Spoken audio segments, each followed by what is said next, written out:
Our final story tonight centres on a computer like this. This is a BBC Model B dating back to 1984. Today, of course, we use our computers to send email messages or to communicate with each other via the internet. But 12 years ago, such technology was still a thing of the future. Now, machines like these couldn't be connected to a network, and to store information from them, you had to use a floppy disk like this. So, when Ken, an economics teacher, and his girlfriend Debbie said that messages were appearing on their BBC computer at home, there seemed to be no conventional explanation. Even more so when the writer of the messages claimed to be living in another time. Ken and Debbie have helped with the making of this film, although they chose not to appear, so we've dramatised their story. It's in 2 parts, with a conclusion next week.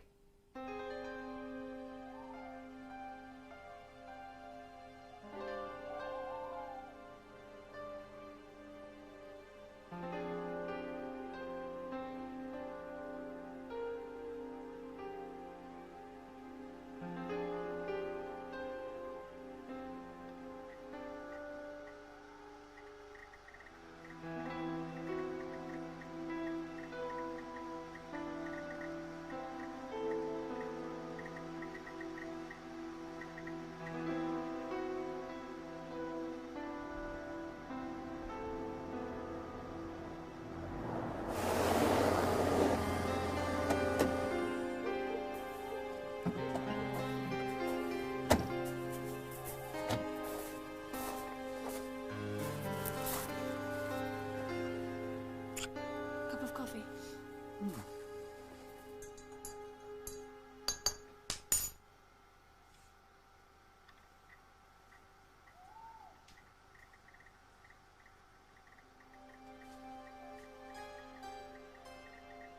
Ken, come here. How strangely you speak. Though I must confess that I've also been badly educated. You're a worthy man who has a fanciful woman, and you live in my house. Since your half-witted fool ripped my house apart, I've had trouble sleeping. It was a great shame that you stole my house. Ken! Lucas. When did you type this? I haven't touched it. Well, I certainly didn't. What's it supposed to mean? Well, it's a school computer. There could be anything on it. But I'm sure this was empty. Looks like Shakespeare. Oh, come on. We'll look at it tomorrow.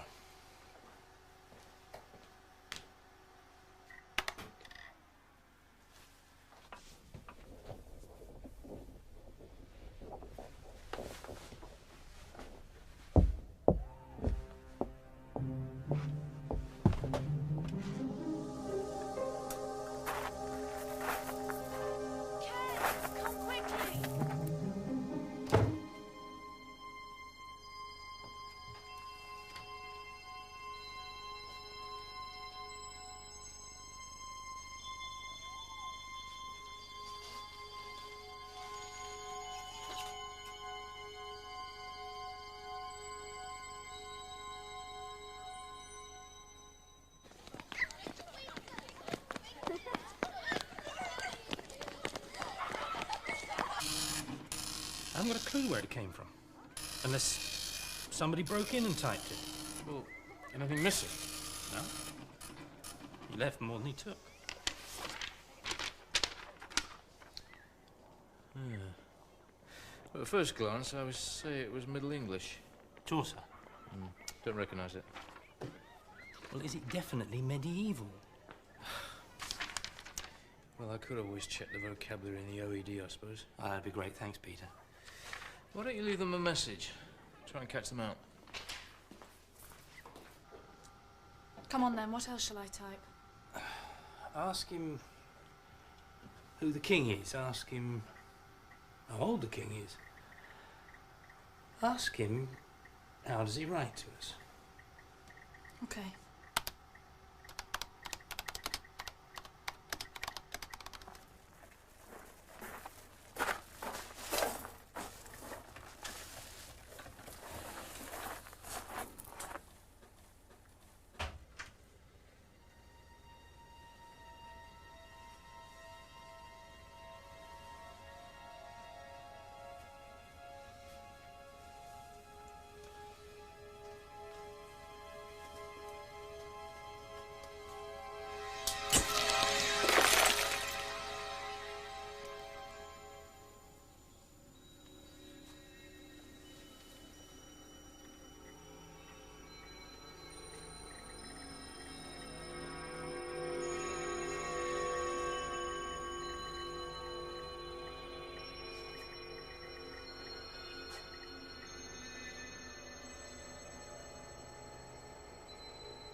The king, of course, is Henry VIII, who is 46 years old.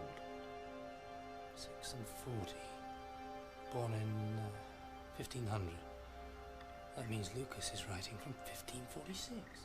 What is this strange box of lights that makes the writing? Quite a correspondence you're having with this, Lucas. Somebody's pulling a hoax. They're doing a damn good job. The language is spot on for 1546.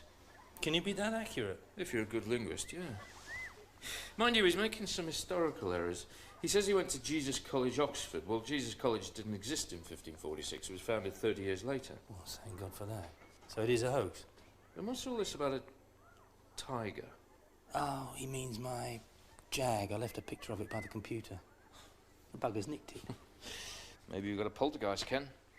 You get them a lot in old houses where there's been building work, especially if there's a sensitive young woman in the house and it's on a ley line. Are you on a ley line, Ken? I don't know.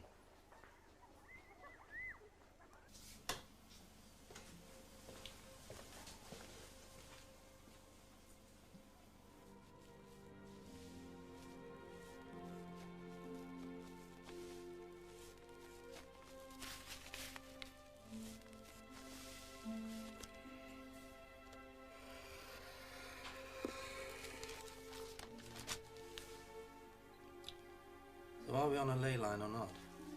Right smack on top of one, actually. You're really beginning to believe in Lucas, aren't you? Well, I guess so. We could have an open line to somebody living 400 years ago. I know how that sounds, but just think about it for a moment. Wonder if he'd like a cup of tea.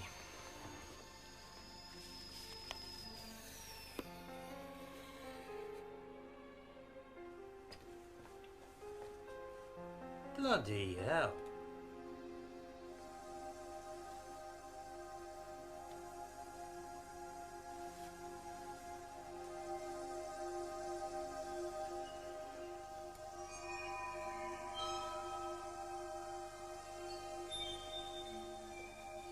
My friend, pray what strange demon are you? I'm so confused. I feel you are good, but your lies frighten me.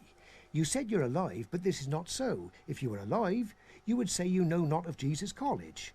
My college was Brasenose, from whence I was expelled for not deleting the Pope's name.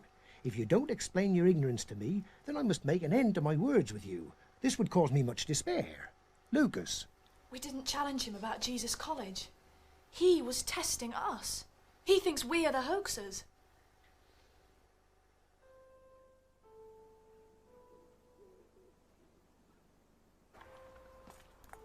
Peter! Morning.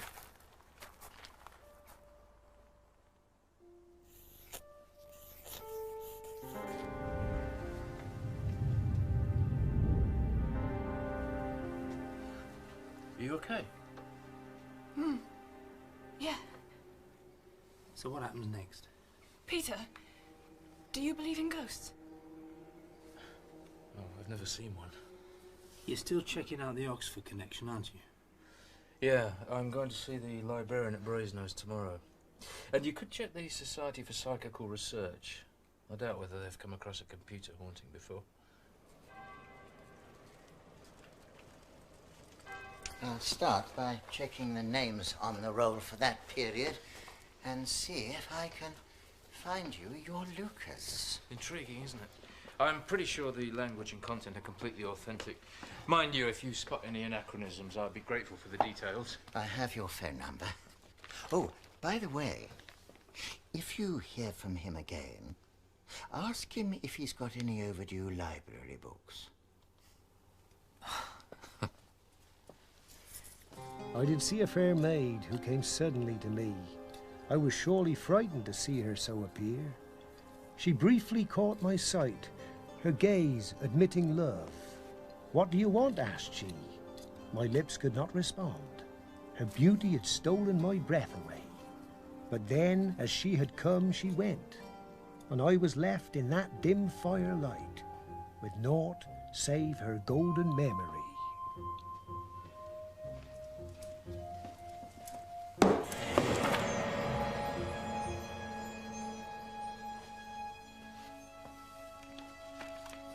Thomas Harden, Dean of Brasenose, 1536. Expelled for failure to expunge the Pope's name. Lucas says he's been using an alias.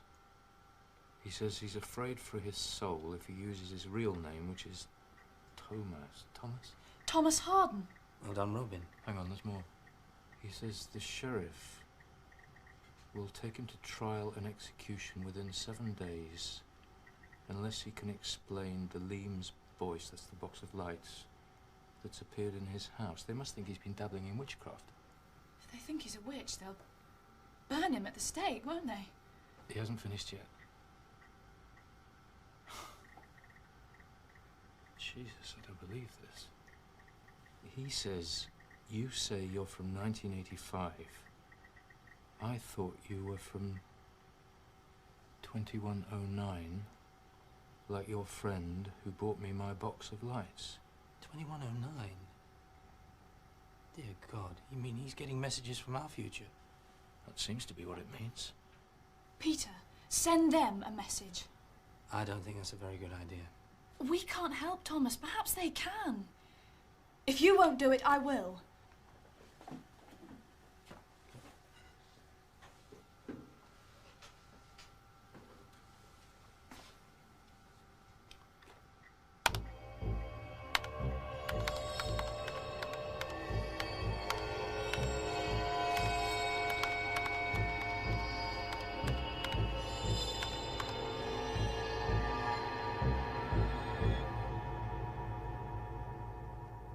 Next week we'll have the concluding part of Ken and Debbie's computer mystery. Now back to our computer mystery. Last week we told part 1 of our story, which centred on a BBC Model B computer like this, dating back to 1984. At that time there was no email, no internet, these machines couldn't be connected to a network, and to store information, well, you had to do it on one of these floppy disks. Now it's important to remember all of that as we continue the story. You may recall Ken and Debbie found strange messages on their computer. The writer, Lucas, claimed to be living in the 16th century. Along with the messages came poltergeist activity. Their research later showed that Lucas was an alias. His real name was Thomas Harden. Thomas was arrested and thrown into prison to await execution. In his last message, he revealed his box of lights had come from a group calling themselves 2109. But were they really from the future? And could they help save Thomas's life?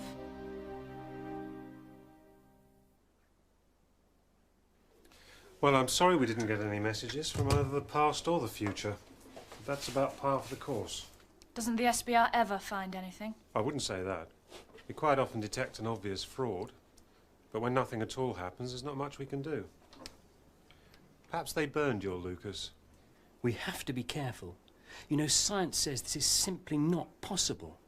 I didn't say it was possible. I just said it happened.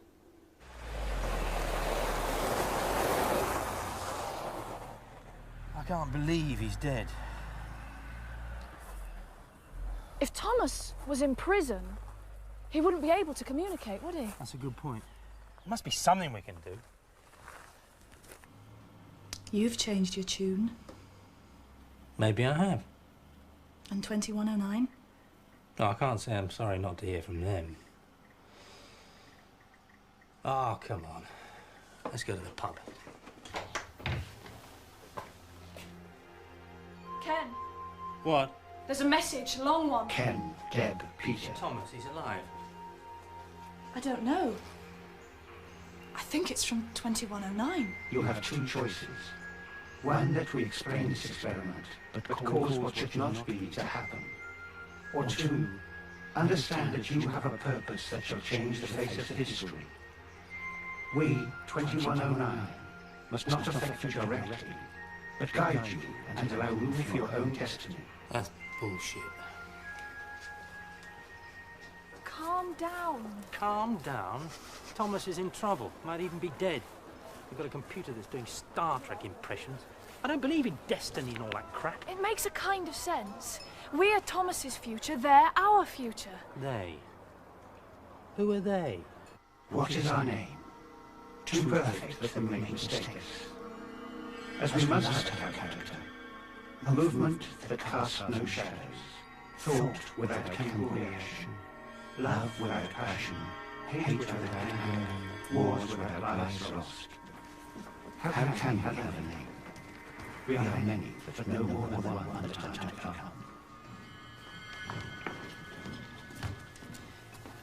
You know the last message we thought was from Thomas? You mean it's not? A man called Falshurst. Falshurst? Who's he? Remember the sheriff? It's him. Here's the translation. Lucas didn't cry for mercy before the court. Instead, he said the box of lights could only have come from God. But I ask you, are you demons? You checked him out? Absolutely. According to the records, Falshurst was involved in some kind of conspiracy against the king. And he's still the sheriff? Well, they don't know about it yet. But if they did, he'd be dropped right in it, wouldn't he? Will you do it, Peter? You're better at the lingo than I am.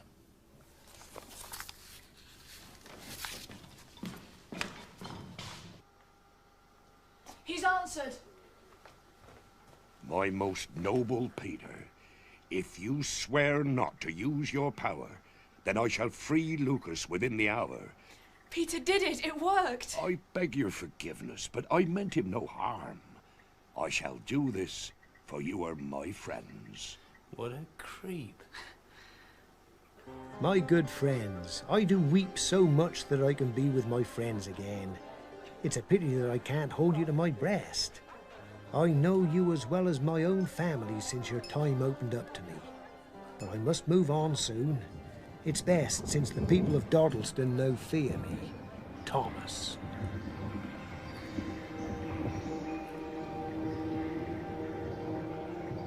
Without knowledge, you have fear. With fear, you create your own nightmares. Dead? 2109.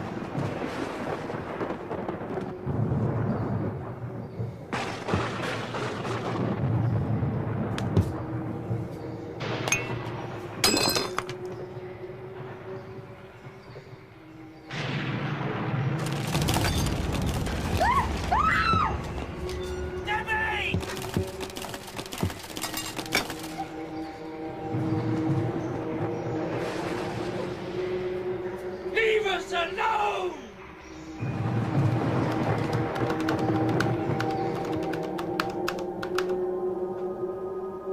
We are not in control of poltergeist activity.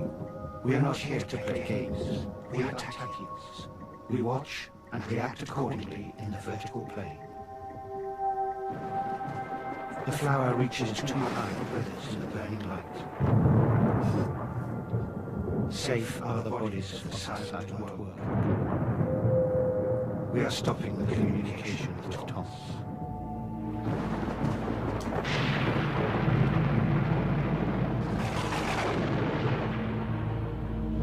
Babe, you will stay with Thomas all night. I have a new mattress and new blankets on my bed. Come. Sit here with me, pretty Debbie. Don't be affrighted. Be cold.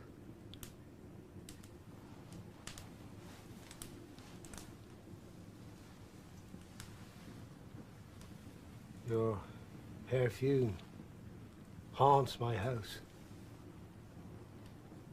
Your hand, softer than any fair hand.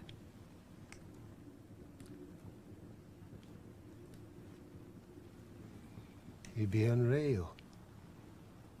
Not only for your unnatural beauty, but also that you make me 400 years too old for you, mate.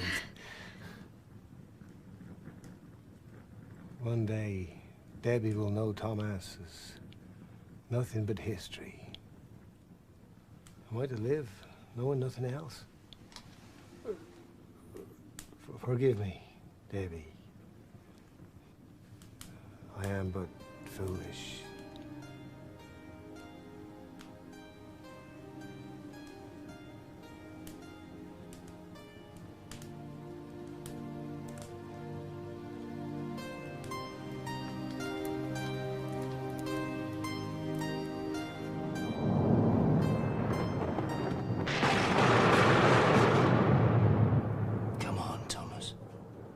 Before you could run, you could walk.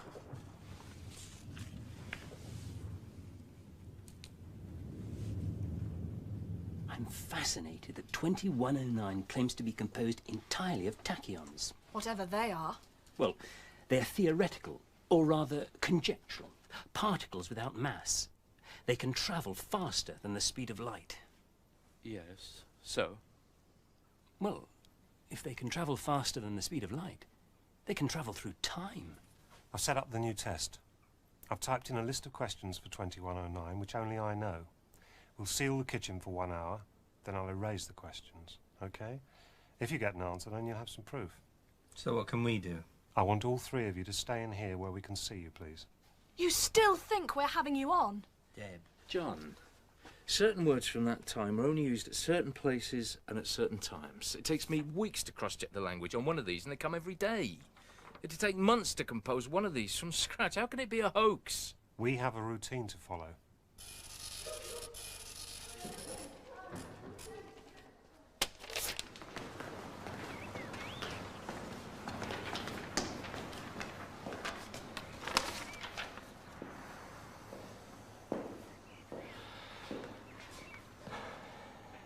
Or does it answer the questions or not? Your 2109 obviously knew what the questions were. I think we'd like you to send them another message.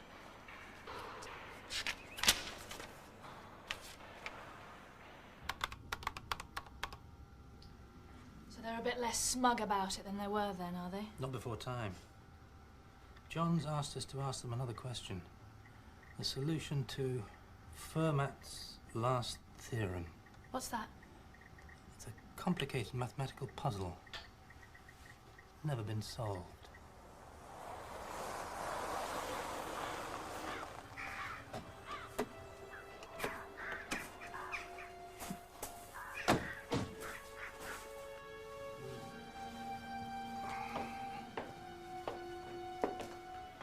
I left it on the screen for you. We wonder how much David would like the answer to this question if he knew the consequences. We know your deepest fear. Before we tell you, do you swear to grant us a wish? And I wrote that back.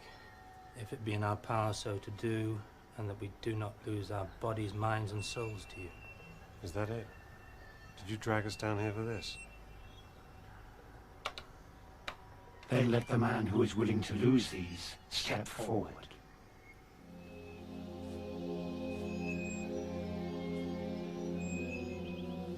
No death. Come on, John. You've never believed any of it anyway. You do it.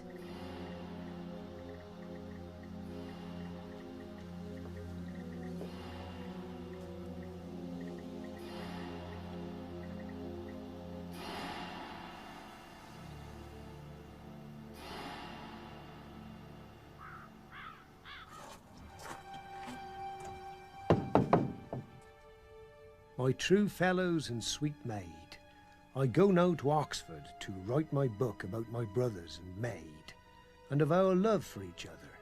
I shall not go to my God until it is written.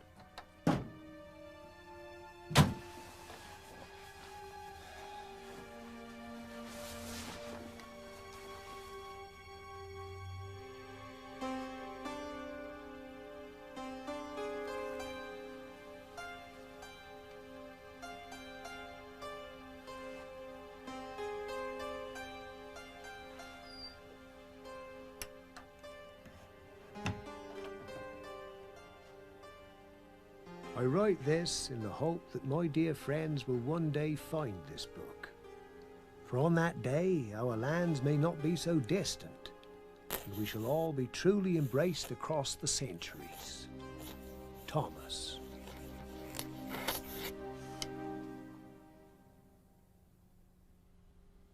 It's a fascinating tale. Dr. Richard Wiseman went to see Ken, Debbie and Peter Trinder to try to find some answers. This case is impressive because we have some hard evidence to examine. Between 200 and 300 messages apparently written by a man in 1546. Clearly there are only two options. Either the messages are genuine or they're not. And if they're not, then it's a hoax. I spoke to Ken and Debbie about the events which took place in Meadow Cottage 10 years ago. Since then, they've made new lives for themselves and don't wish to be identified. Do you think there could be a normal explanation for what was going on? I'm sure there will be a normal explanation, but not currently, no. I mean, I'm as puzzled as the next person as to what was happening. All I managed to do was to record what happened. Was there one particular event that convinced you it was paranormal? Although lots of people find the poltergeist activity interesting, what was meaningful to me was the messages, which were over 16 months, and the communication with a real person. Ken's friend, Peter Trinder, was checking the messages' authenticity. If somebody was doing this as a hoax, they would have had to do one hell of a lot of research to organise this. All right, it could have been done. Somebody spent a long time doing this in advance. But what for? Could it have been a kind of inside job? Because yourself, Ken and Debbie had access to this information. Maybe one of the three of you was hoaxing it. Well, if it were me, of course, yes, it would have been done. But I would know. There would be no point in the whole thing. I can honestly say it wasn't me. I mean, but you believe or you don't believe. I knew that it wasn't me. And I did not believe that it could be Ken. Of course, always from the start. That was the assumption I started with when he first gave me this strange piece of paper over the school dinner table one day and said, "Do you understand this?" And I said, "Well, let me take it home and have a look at it," knowing I got the dictionary. And I thought, well, now, this dictionary will soon prove that this is a bit of silly nonsense. But, of course, it didn't. Peter has examined the words which make up the messages, but I wanted to find out if other aspects of the language might provide important clues.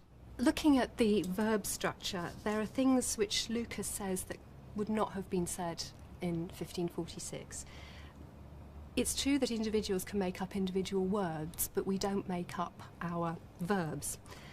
It's possible, or it was possible in England in 1546 to say I do, thou dost, he, she or it doth, he, she or it does. But it wasn't possible to say I doth, or he, she or it dost. Now, all the way through Lucas's messages, he mixes and messes up these suffixes with the wrong subject.